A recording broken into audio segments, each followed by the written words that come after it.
1. You will hear a woman calling an advertising agency to ask about placing an advert for her jewelry business. First, you have some time to look at questions 1 to 5.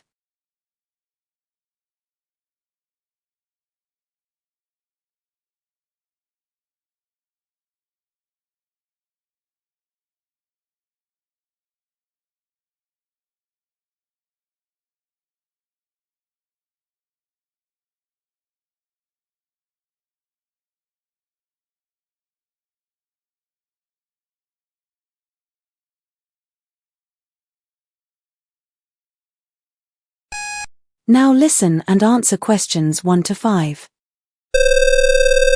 Good morning, Bright Ideas Advertising. How may I assist you? Hello, I'm ringing because I noticed your agency in Design and Decor magazine. There was a note saying businesses could book advertising space, and I'd like to know more. Of course, you've come to the right place. We work with quite a few small businesses who advertise through us. Could you tell me what kind of product or service you'd like to advertise? It's my own business. I sell handmade jewelry, mostly bracelets and necklaces. I've been running the shop for about 2 years, and now I want to attract more customers. Lovely. Jewelry adverts usually work well in lifestyle magazines. Now, you may have seen we offer adverts in different parts of the magazine. Did you have a particular section in mind? At first, I thought of the back cover, since it catches the eye.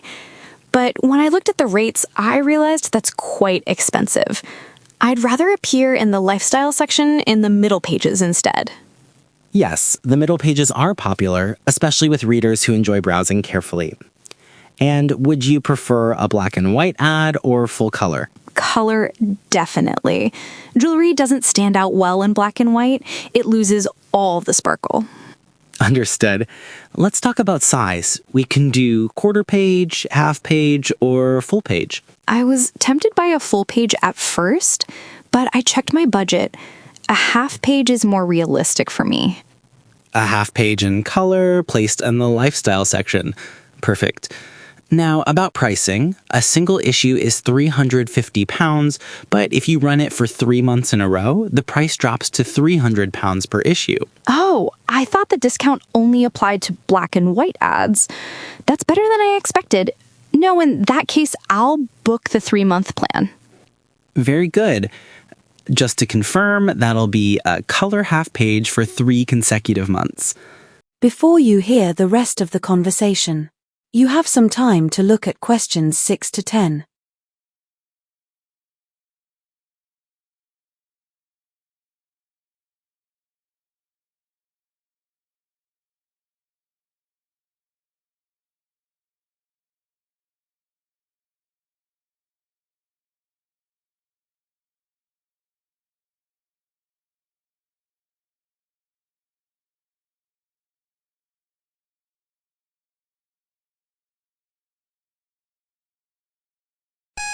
Now listen and answer questions 6 to 10.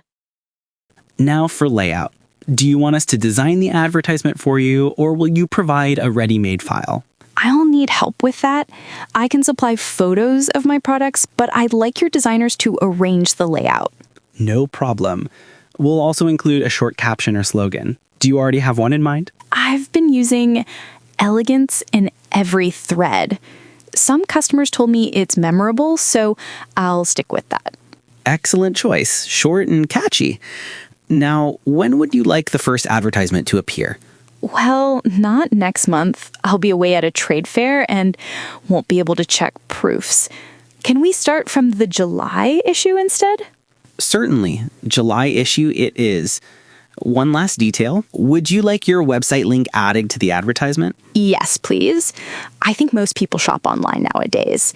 The address is www.jeweltub.co.uk. Perfect. I'll send you a draft for approval before it goes live. Should I email it to your personal address or your business one? Use the personal one, onlinejewelry341@gmail.com. Great. That's all noted. We'll prepare the design and send you a sample within a week. Thanks for calling, and we look forward to working with you. Thank you very much. Goodbye. That is the end of Part 1. You now have half a minute to check your answers to Part 1.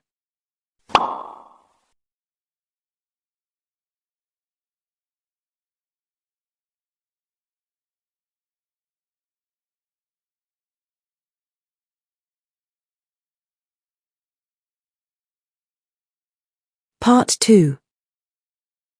You will hear a woman giving an orientation about mushroom foraging workshops. First, you have some time to look at questions 11 to 15.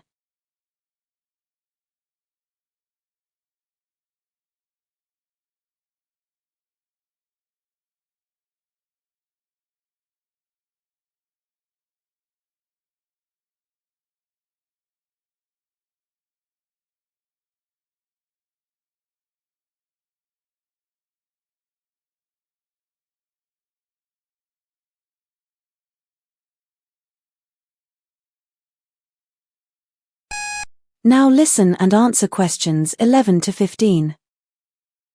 Good afternoon, everyone, and welcome to this orientation session for our mushroom foraging workshops. These walks attract people from very different backgrounds. Some are keen cooks hoping to experiment with flavors, while others are biologists fascinated by fungi as a kingdom of life. Whatever your reason, remember the purpose is not only enjoyment, but also safety and education. Let's tackle a common belief first. Many beginners assume the brighter the mushroom, the more dangerous it is. In fact, that's misleading. Some of the most poisonous mushrooms are small, dull brown or gray species, blending easily with fallen leaves. By contrast, bright red ones can be edible in certain regions, so color is never a dependable guide. Another feature people think they can trust is smell. Sadly, this is also unreliable. The notorious death cap, for instance, gives off a faintly sweet odor, which convinces novices it might be safe. Relying on smell alone has led to serious mistakes. Now, equipment. Many arrive with attractive wicker baskets, but while they look traditional, the important thing is ventilation. A plain paper bag does the job perfectly. Plastic bags, however, are the worst option. Mushrooms stored in them become slimy and inedible within hours. We'll provide laminated guides and magnifiers, but we ask you to bring a knife and gloves. The gloves aren't primarily to avoid muddy hands. They act as protection because some fungi can irritate your skin even if you never taste them. Before you hear the rest of the conversation, you have some time to look at questions 16 to 20.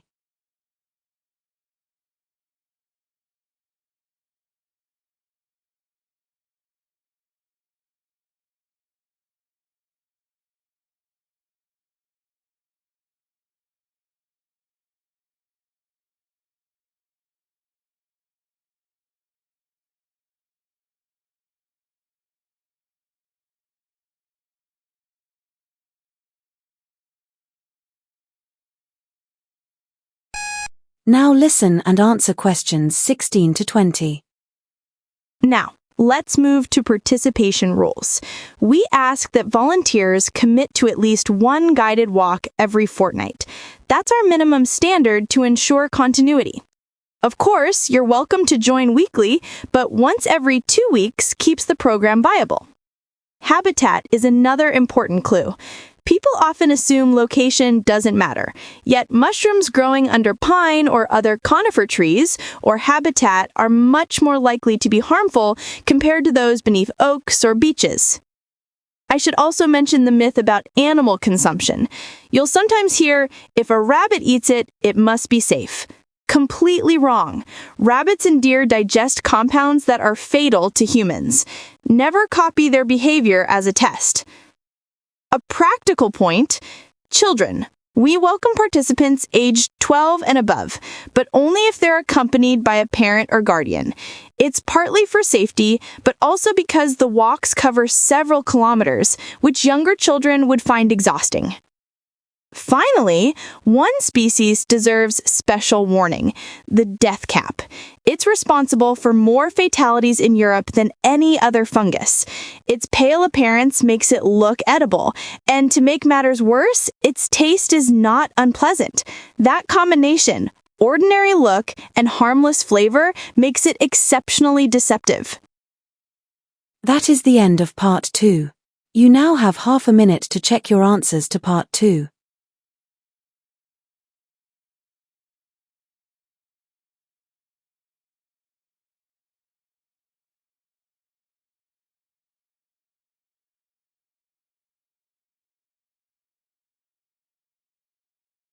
Part 3. You will hear a discussion between a research student and her supervisor about organizing content and sources in her dissertation. First, you have some time to look at questions 21 to 25.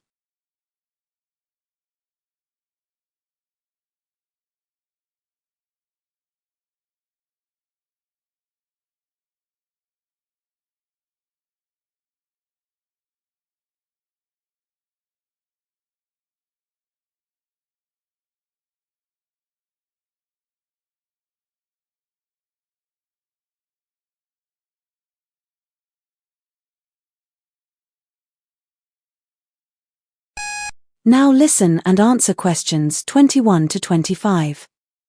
Good afternoon, Dr. Lane. I wanted to talk about the introduction of my dissertation chapter. I've drafted it, but I'm not sure whether it's effective. Yes, I've gone through it. What strikes me is that while you've described a wide range of government programs, the reader still doesn't know what precise matter you're investigating.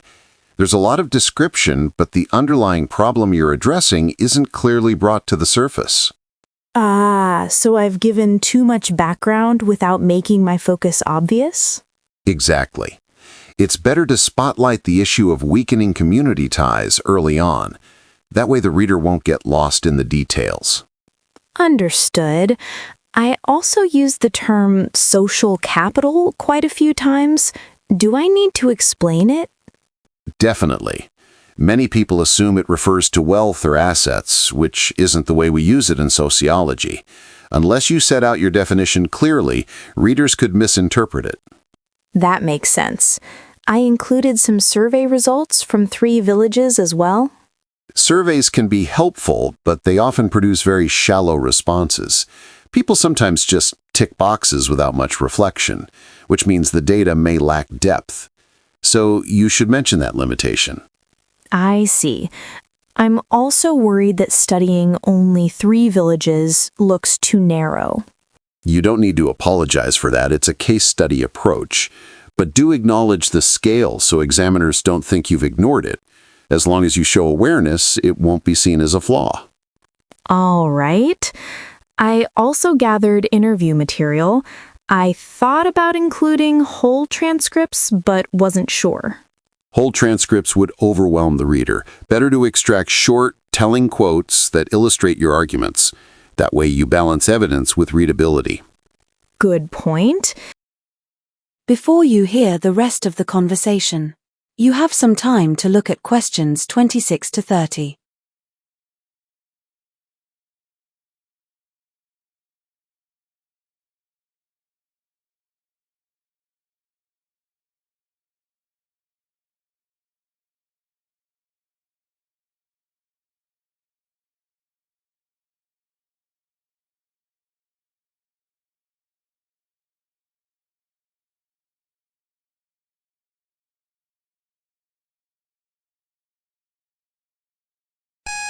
Now listen and answer questions 26 to 30. And what about presenting policies? Should I organize them in the order they were introduced by the government? Chronology is one option, but it won't necessarily give your chapter coherence.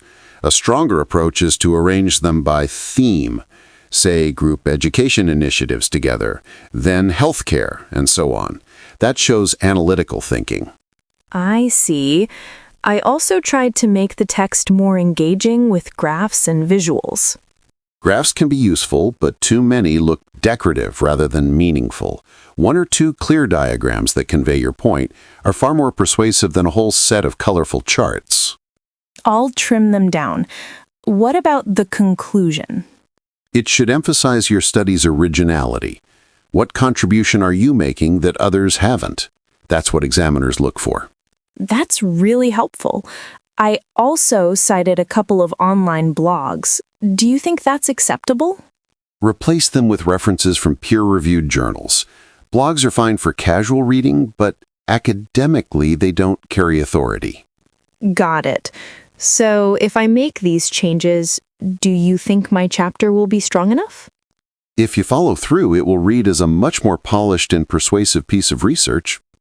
Thanks, Dr. Lane. That is the end of Part 3. You now have half a minute to check your answers to Part 3.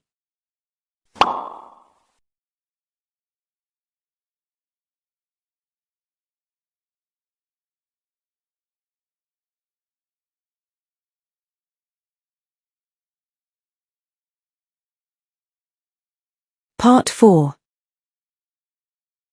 You will hear a lecture about bees and their importance in modern agriculture. First, you have some time to look at questions 31 to 35.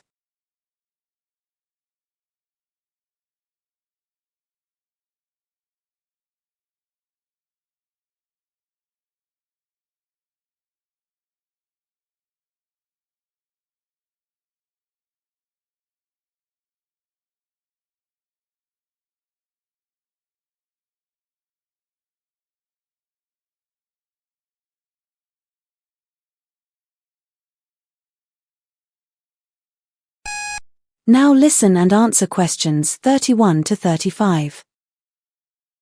Good afternoon. Today we'll examine the often underappreciated role of bees in agriculture. Many people assume their main contribution is simply producing honey. That's understandable. Honey is visible and familiar.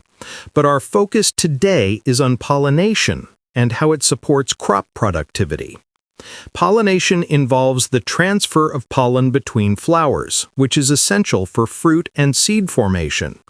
Bees are particularly effective pollinators because they visit many flowers while collecting resources for their colonies.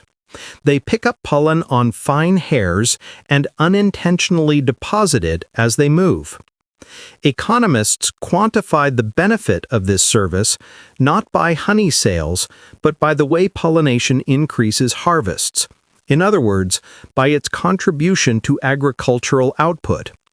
That added value shows up in higher yields and better quality produce rather than in jars on supermarket shelves.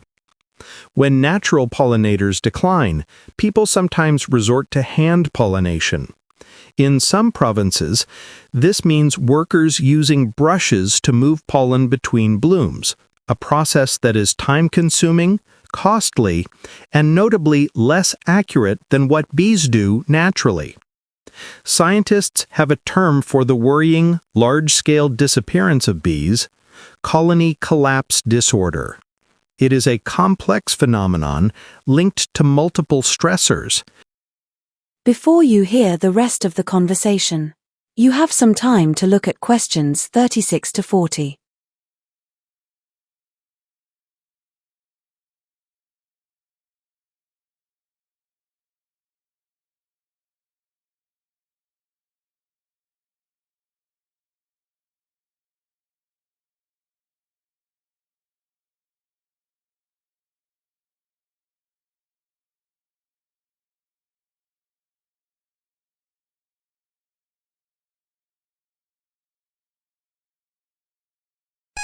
Now listen and answer questions 36 to 40.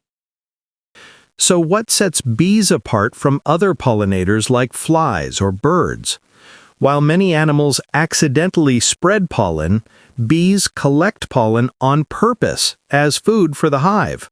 This means that every time they go hunting, they are actually purposefully pollinating. However, modern farming practices present threats. Some pesticides reduce the variety of flowers bees can visit, which clearly limits their food sources. But the bigger concern is that even when flowers are plentiful, the chemicals can interfere with bees' navigation systems, so they struggle to return to their hives. There's also some research suggesting the nectar in treated flowers is less nutritious, but that effect is still unproven.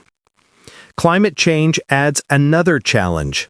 Shifts in temperature can alter when plants flower, and this mismatch in timing between blooms and bee activity can leave both plants and pollinators disadvantaged.